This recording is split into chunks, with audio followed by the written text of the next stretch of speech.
सुप्रभात बच्चों, कैसे हैं आप सब। अपने पिछले ट्यूटोरियल तक हमने हिंदी साहित्य का पाठ 7 मैं सबसे छोटी हूँ ये हमने पढ़ा था और हमारा वो पाठ वहीं पे पूरा हो गया था। आज हम अपना अगला चैप्टर शुरू करेंगे, लेकिन हिंदी साहित्य का नहीं करेंगे। अब हम हिंदी व्याकरण का चैप्टर लेंगे पाठ। हिंदी व्याकरण में पाठ 3 जो कि आपका पहला चैप्टर आ रहा है, लेकिन ये रिपीट चैप्टर है। पार्ट 3 संधि जो कि हम पढ़ चुके हैं अपने PT 1 के सिलेबस में। दूसरा है आपका पार्ट 6।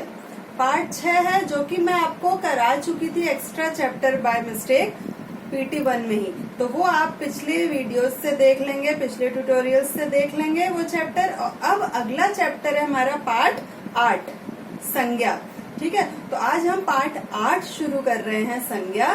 संज्ञा किसे कहते हैं? किसी व्यक्ति, वस्तु, स्थान या भाव के नाम को संज्ञा कहते हैं। संज्ञा के 3 भेद हैं: व्यक्तिवाचक संज्ञा, जातिवाचक संज्ञा और भाववाचक संज्ञा। अब इन तीनों की परिभाषा, इनके उदाहरण, ये सब हम अब आगे पढ़ेंगे अपनी पुस्तक से। तो चलिए हम शुरू करते हैं अपना पाठ 8 संज्ञा। पाठ 8 संज्ञा। आज मोहन अपने विद्यालय की ओर से भागलपुर से दिल्ली गया है। वहाँ वह यमुना नदी के किनारे स्थित लाल किला देखेगा। उसके साथ सोनम, अमित, लव, पंखुड़ी, कुशाग्र व सौरभ भी गए हैं। सभी दिल्ली के प्रसिद्ध भवनों को देखने जाएंगे। यहाँ आपने देखा कि रंगीन शब्द किसी न किसी नाम की ओर संकेत कर रहे हैं। दरअसल प्रत्येक व्यक्ति, वस्तु, स्थान, भाव, जाति, धातु, द्रव्य की पहचान उसके नाम से है। नाम को ही संज्ञा कहते हैं। संज्ञा का अर्थ ही क्या है? नाम। ठीक है, मतलब जितने आप ये कलर्ड लेटर्स देख रहे हैं, हाइलाइटेड लेटर्स, वर्ड्स देख रहे हैं, शब्द, ये सब क्या है? संज्ञा शब्द हैं। ये चाहे वो नाम हो किसी का, किसी भी तरीके से, मतलब ये संज्ञा है। भाववाचक हो, चाहे व्यक्तिवाचक है, चाहे स्थानवाचक है। ठीक है, अब देखिए, किसी प्राणी, व्यक्ति, वस्तु, स्थान, जाति या भाव के नाम को संज्ञा कहते हैं। जैसे APJ अब्दुल कलाम हमारे राष्ट्रपति थे। देखिए, APJ अब्दुल कलाम और राष्ट्रपति, ये क्या है? संज्ञा शब्द हैं। भारत हमारा महान देश है, तो भारत और देश, ये क्या है? संज्ञा शब्द हैं। सोनिया गांधी राजीव गांधी की पत्नी हैं, तो सोनिया गांधी और राजीव गांधी दोनों नाम हैं, इसलिए ये क्या हो जाएंगे? संज्ञा। अब देखिए, हम संज्ञा के भेद पढ़ते हैं। अब संज्ञा के भेद। संज्ञा के मुख्यतया 3 भेद हैं। मतलब मुख्य रूप से कितने भेद होते हैं संज्ञा के? 3। पहला है व्यक्तिवाचक संज्ञा, फिर जातिवाचक संज्ञा, फिर भाववाचक संज्ञा। अब हम पहले में आते हैं व्यक्तिवाचक संज्ञा। किसी विशेष व्यक्ति, स्थान, वस्तु अथवा प्राणी के नाम को संज्ञा कहते हैं। जैसे कमलेश मेरा छोटा भाई है। भारत एक महान देश है। पेड़ा मुझे बहुत प्रिय है। ऐरावत इंद्र का गजराज है।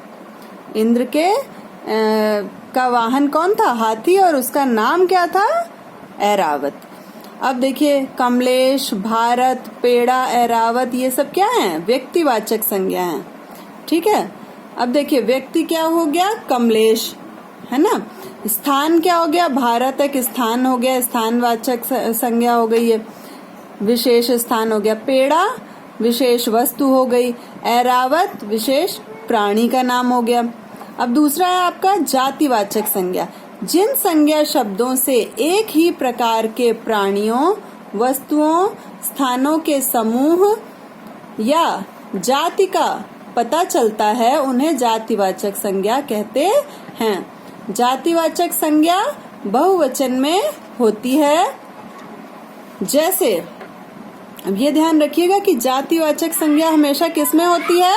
बहुवचन में। जैसे, वह एक ईमानदार लड़का है। आकाश में चिड़ियां उड़ रही हैं। देखिए ये बहुवचन हो गया ना, तो ये जातिवाचक हो गया। नदी में मछलियां तैर रही हैं। चांदी की चमक और सफेदी अच्छी लगती है। अब देखिए व्यक्तिवाचक, जातिवाचक में किसी प्राणी का नाम दिया गया है व्यक्ति का, तो नाम अगर है तो वो व्यक्तिवाचक में हो जाएगा। लेकिन अगर लड़का लड़की पूरी जाति का बोध हो रहा है, अगर जैसे लड़कों की पूरी जाति का, लड़कियों की पूरी जाति का, या अध्यापक हैं मतलब अध्यापक हो गए तो वो क्या हो जाएगा, एक टीचर्स के ग्रुप का, अध्यापकों के पूरे ग्रुप का नाम क्या हो जाएगा, मतलब वो एक जाति हो जाएगी अध्यापकों की। सब्जी वाला, सभी सब्जी वाले को हम क्या बोलते हैं, नाम तो नहीं लेते हैं क्योंकि हम क्या कहते हैं, सब्जी वाले भैया, है ना। प्राणी, अब देखिए गाय, गाय से गायों की जाति का बोध हो रहा है। चिड़िया से हम चिड़िया ही समझेंगे। कोई चिड़िया बोलेगा चिड़िया उड़ रही हैं तो हम ये थोड़ी कहेंगे कि चिड़ियों में चिड़ियों ही का तो नाम लिया जाएगा ना। मछली, हाथी, चील आदि, क्योंकि इनके नाम कहीं नहीं है इसलिए हम पूरे हाथियों की जाति को सिर्फ हाथी ही बोलते हैं। वस्तु, पुस्तक, पुस्तक कोई भी हो सकती है, हिंदी की, अंग्रेजी की, संस्कृत की, या हम कहते हैं कि किसी लेखक के द्वारा लिखी गई पुस्तक हो गई। बस, मिठाई, बर्तन, दूध आदि। स्थान में गांव, नगर, देश, द्वीप, बाजार आदि, ये सब क्या हो गए आपके जातिवाचक संज्ञा में आ जाएंगे। अब देखिए भाववाचक संज्ञा क्या है। वे संज्ञा शब्द, जो संज्ञा शब्द किसी वस्तु के, किसी व्यक्ति, यहाँ आएगा किसी व्यक्ति या वस्तु के, ठीक है, यहाँ आप लिख लीजिएगा किसी व्यक्ति या वस्तु के गुण, दोष, स्वभाव, अवस्था के बारे में बतलाते हैं। ठीक है, किसी व्यक्ति वस्तु के गुण, दोष, स्वभाव, अवस्था के बारे में बतलाते हैं तो वो भाववाचक संज्ञा कहलाते हैं। जैसे आज थकान के मारे चला नहीं जा रहा। भाव क्या है, मतलब क्या अवस्था हो रही है, थकान वाली अवस्था हो रही है ना, थक गया है कोई, तो ये थकान शब्द क्या हो गया, भाववाचक संज्ञा। जवानी में आलस करना ठीक नहीं है। आलस क्या हो गया, वो भी एक तरह का दोष हो गया कि आलस हमें नहीं करना चाहिए। ठीक है, इसके बाद आता है आपका फूलों की सुंदरता देखते ही बनती है। सुंदरता फूलों का गुण है ये कि वो सुंदर हैं। अब देखिए भाव, थकान, ऊर्जा, क्रोध, प्रसन्नता, ये सब हमारे मन के भाव होते हैं। हमारे शक्ल से जो पता चल रहा है कि हम थक गए हैं तो हमारा चेहरा उतर जाता है। क्रोध है तो हम गुस्से में बोल रहे होते हैं एकदम। प्रसन्नता है तो हमारे चेहरे पर खुशी झलकती है। अवस्था, बचपन, यौवन, बालपन, बुढ़ापा, ये सब क्या है, हमारे शरीर की, हमारे जीवन की अवस्थाएं हैं। गुण, दोष, सौंदर्य, माधुर्य, कटुता, बदसूरती आदि, ये सब गुण दोष है हमारे। अब देखिए इसमें भाववाचक संज्ञा या व्यक्तिवाचक संज्ञा, इन सब में कुछ विशेष है। ये बता रहे हैं कि व्यक्तिवाचक संज्ञा का जातिवाचक संज्ञा के रूप में प्रयोग, मतलब व्यक्तिवाचक संज्ञा को हम जातिवाचक संज्ञा के रूप में कैसे प्रयोग कर सकते हैं। कभी कभी व्यक्तिवाचक संज्ञा का प्रयोग जातिवाचक संज्ञा के रूप में भी किया जाता है। जैसे आज देश में जयचंदों की कमी नहीं है। मतलब जयचंद एक राजा का नाम था जो कि पृथ्वीराज चौहान को, जिसने मतलब थोड़ा उनको धोखा दिया था, इसलिए कह रहे हैं कि धोखेबाजों की कमी नहीं है की जगह वहाँ एक शब्द यूज कर दिया कि जयचंदों की कमी नहीं है। आज देश को झांसी की रानियों की जरूरत है। मतलब ऐसी स्त्रियों की जरूरत है जो कि पुरुषों से कंधा मिलाकर रह सकें। तो ये वैसे तो झांसी की रानी हम किसके लिए कहते हैं, लक्ष्मीबाई के लिए, लेकिन यहाँ पे उनका उदाहरण देने के लिए बताया गया है खाली, इसलिए ये जातिवाचक संज्ञा में प्रयोग किए जा सकते हैं। जातिवाचक संज्ञा का व्यक्तिवाचक के रूप में कब प्रयोग हो सकता है, इसका जस्ट उल्टा हो गया। कभी कभी जातिवाचक संज्ञा भी व्यक्तिवाचक संज्ञा का रूप ले लेती है। जैसे पंडित जी भारत के प्रथम प्रधानमंत्री थे। अब देखो पंडित है तो पंडितों की पूरी जाति का बोध हो रहा है ना, लेकिन भारत के प्रथम प्रधानमंत्री कौन थे जिनको हम पंडित के नाम से जानते हैं, पंडित नेहरू, पंडित जवाहरलाल नेहरू।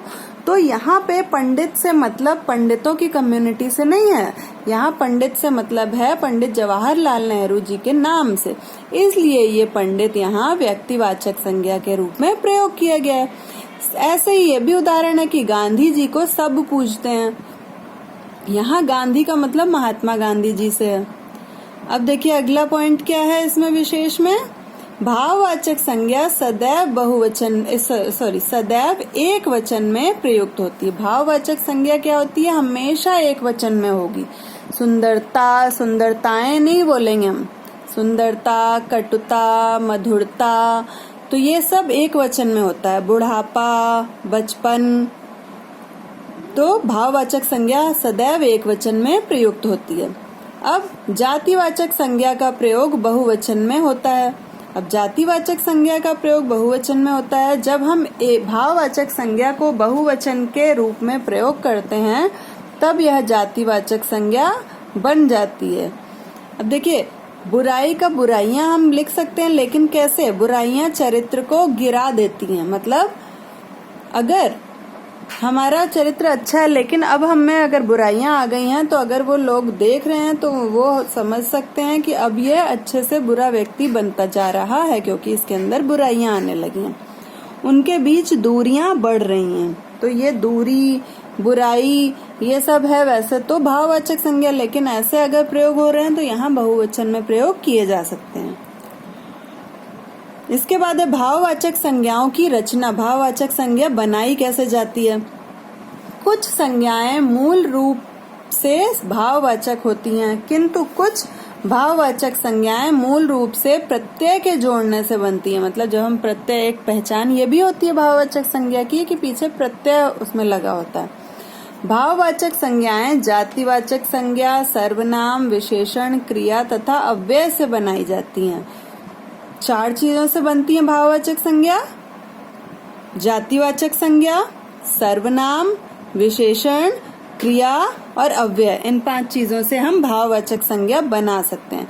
अब इन 5 के हम कुछ कुछ उदाहरण देखते हैं, बाकी आप अपने आप पुस्तक से पढ़ेंगे अपनी। पहला है जातिवाचक संज्ञा से भाववाचक संज्ञा कैसे बनाई जाएगी। शत्रु जातिवाचक है, उससे शत्रुता बन गया। मानव, मानवता। दास, दासता। बूढ़ा, बुढ़ापा। ये सब क्या हो गए? भाववाचक संज्ञा है, जातिवाचक संज्ञा से भाववाचक संज्ञा बन रही है। बाकी आप ये अपने आप पढ़ेंगे।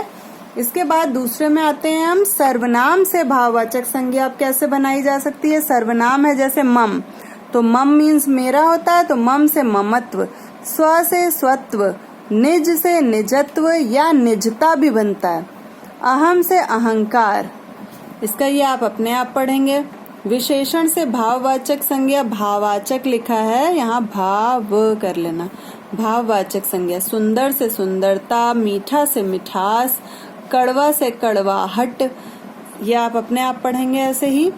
फिर है क्रिया से भाववाचक संज्ञा। अब क्रिया से कैसे बनती है भाववाचक संज्ञा? देखिए हारना क्रिया हो गई, उससे भाववाचक संज्ञा क्या बना? हार। जीतना, भाववाचक, जीतना का भाववाचक क्या बनेगा? जीत, क्योंकि जीतना एक क्रिया है, वर्ब है, ठीक है, क्रिया हो गई तो इसका क्या बनेगा? जीत। ऐसे ही आप ये अपने आप पढ़ेंगे। फिर अव्यय से भाववाचक संज्ञा कैसे बनती है? खूब, खूब से खूबी, भीतर से भीतरी, निकट से निकटता, धिक से धिक्कार। ये सब आपके क्या हो गए?